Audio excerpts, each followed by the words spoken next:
All right, Mr. W here. We're going to be looking at how the United States went from declaring its independence to the Constitution that we know today.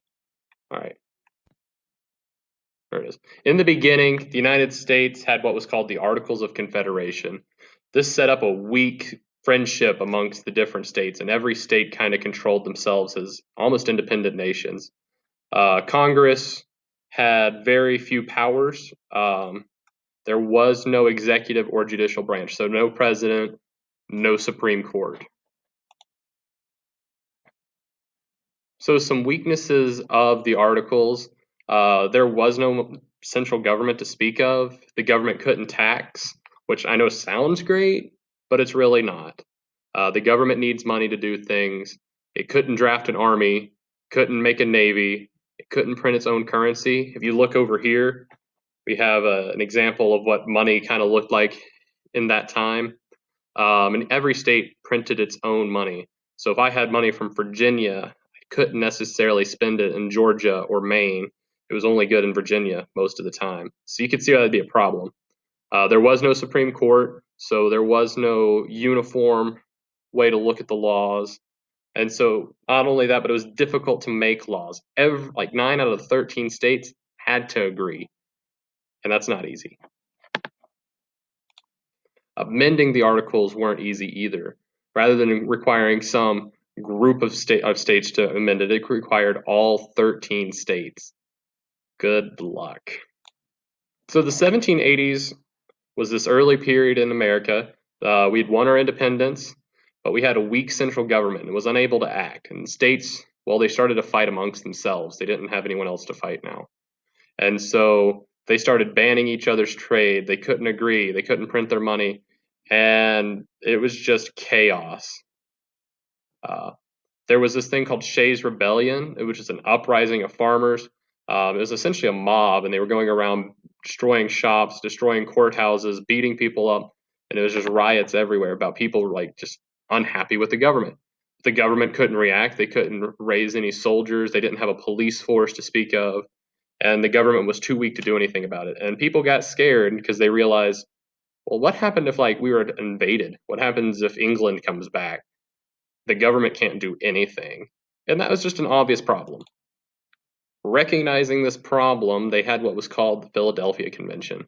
Each state at the time sent people to this convention, and they decided two things really quickly. One, they needed to keep the convention a secret, and that was because, two, they decided they needed a new form of government.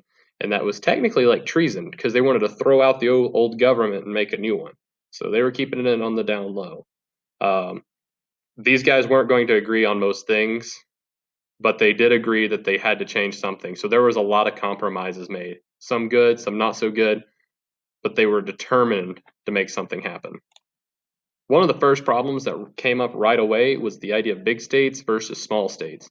States that had, like Virginia, that had lots of people in it, big populations, and you have states like New Jersey with a small population.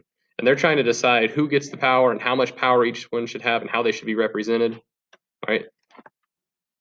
So each of these states, rather the states that were behind them, the big states and the small states, came together to create these two plans. And they called them the Virginia plans and the New Jersey plan. On the Virginia plan, they had representation by population. They had wanted three branches of government. Congress would choose who the president was or the executive and the members of the judicial branch. So it's like the Congress would appoint a president and the Supreme Court. So maybe we might not like that too much, but it was definitely some big changes.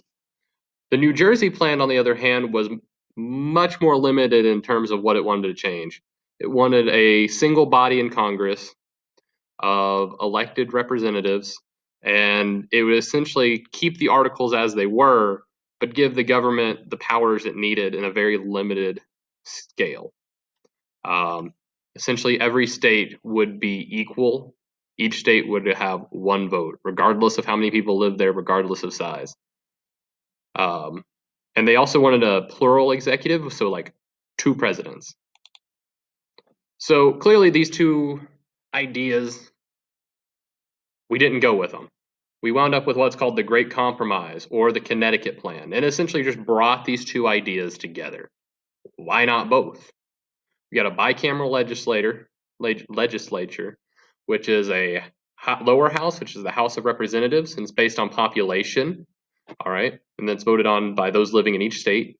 And you have the upper house, which is the Senate, and every state gets 2 representatives.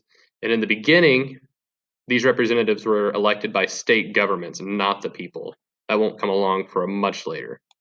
And in order to pass legislation, all legislation has to be passed by both houses, so they have to agree. So that's what we got today.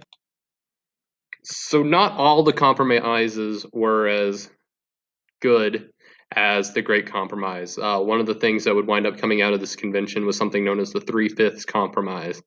And what this did is it's going to count slaves as 3/5 of a person in terms of representation and taxation.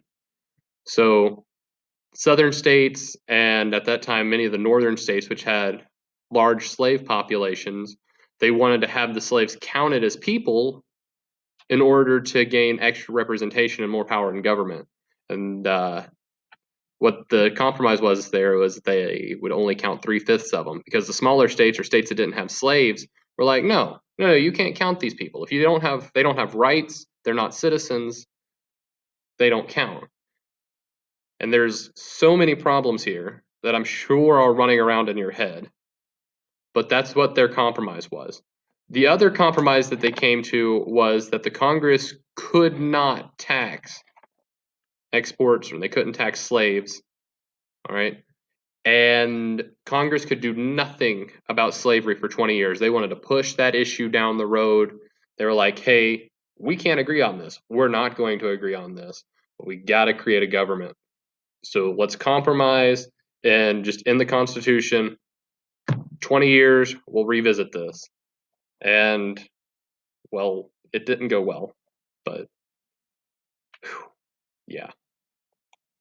Moving on from those darker topics, just looking at kind of some of the basic principles of the U.S. Constitution. One of those things is going to be popular sovereignty. Popular sovereignty. Sovereignty. I can speak, I promise. All right, which is essentially the consent of the people. People have the ability to make their own decisions. The next one is limited government. Government is not all powerful. There are boundaries. Third, federalism. There's a division of power between the national government and state governments. So you got this big umbrella, the national government, and it makes decisions. But for the local states, the states will have the ability to control things. And even smaller, you'll even have like city and county governments. That way that no power is caught up in too much in one spot. Some other principles, you have things like the separation of powers. So we have 3 branches of government: the legislative, which is Congress; executive, the president; and the judicial, which is like the Supreme Court. And they all have different powers that are going to check each other. So you have the checks and balances of power. That's our next point. Power of each branch is limited by the power of the other branches. One of the most important one of those checks is the power of judicial review, which belongs to the Supreme Court. And that power essentially says the Supreme Court can take any law passed by Congress and signed by the president and determine whether it is constitutional or unconstitutional. That is something that they decide very early on. It's not actually in the Constitution, but in the very beginning, we decide that that is something that the Supreme Court can and has to do. All right. So ratifying this Constitution did not happen immediately. It took 9 of the 13 states, or at that point 13 states to ratify. And there's 2 groups. Not everyone was for it. You have the Federalists who supported it, and they argued that we needed a more centralized, powerful government, that people had to elect representatives that would make decisions, all right, and that the power of that government would be limited. On the other side of that fence, you have the Anti-Federalist, and they argued that the government would be way too powerful. They pointed out that there were no term limits, so people could get in office and stay there forever. Some things we're definitely hearing about today, all right? And that taxes would be out of control. With giving the government too much power to tax means that they can tax everything and they'd be taking all of your money. And that's what they were afraid of. All right. They also, so bottom line, Federalists supported, Anti-Federalists did not. The Anti-Federalists wanted to see some changes. The Federalists just wanted to make this thing happen. So, yeah, just kind of breaking these things down. Federalists, they wanted that stronger national government and a slightly weaker state government, supported longer terms. They thought that the experience gained in government would be important, and so they didn't want term limits. They believed that representative government would preserve individual rights. So they thought that just by having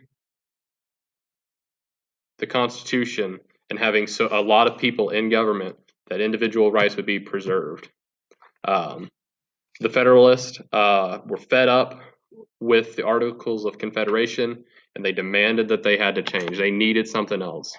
All right. So, Anti-Federalists, the flip side, they wanted a weaker national government, stronger state governments. They thought states could make the best decisions for how to handle their own affairs. They wanted shorter terms for those elected because they didn't want people to get comfortable being in seats of power. They believed in the rule of the common man, so kind of back to that weaker national government, and they demanded a Bill of Rights. The Constitution did not have the Bill of Rights initially. There was no like freedom of speech or right to bear arms or right to trial by jury. None of these things were initially laid out in the Constitution. And the Anti-Federalists said, look, you want to make this thing happen? You got to put this stuff in there explicitly. All right. So there's also this problem that they said the Constitution was inherently illegal. Remember, they had the Articles of Confederation. And to get the Constitution, you essentially had to overthrow that government. So the Anti-Federalists were like, this is kind of treason, so we don't want it at all. Their last point, they had a lot of these if you're noticing, they were afraid the president would become way too powerful, that his executive authority would essentially make him like a king or a monarch, and they did not want that. Remember, they just fought a revolution to overthrow King George, and George Washington was in charge of this constitutional convention. So, new King George, maybe. That's what they were afraid of, at least. And so they were just not for this Constitution. So, in order to get the Constitution passed, to get it ratified, get everyone to say, okay, yeah, we need this, Federalists started writing these things called the Federalist Papers. And if you have heard or seen the Hamilton musical, there's a song in there where they're singing about the Federalist Papers essentially, and how they are defending the Constitution. All right, today they're a useful tool to help us understand like what the framers intended with the Constitution, and they really outline things like checks and balances, which is one of the most important ideas that they're going to try and lay out in that Constitution, that every branch is held accountable and that the government is limited, which is important to those Anti-Federalists, which are afraid of there being too much power and people not being held accountable. Eventually, the Constitution would be ratified and it would pass, with very shortly after the Bill of Rights added on. So the Anti-Federalists got their Bill of Rights, the Federalists got their Constitution, and we've had it for like the last 200 years, and we've only amended it 27 times.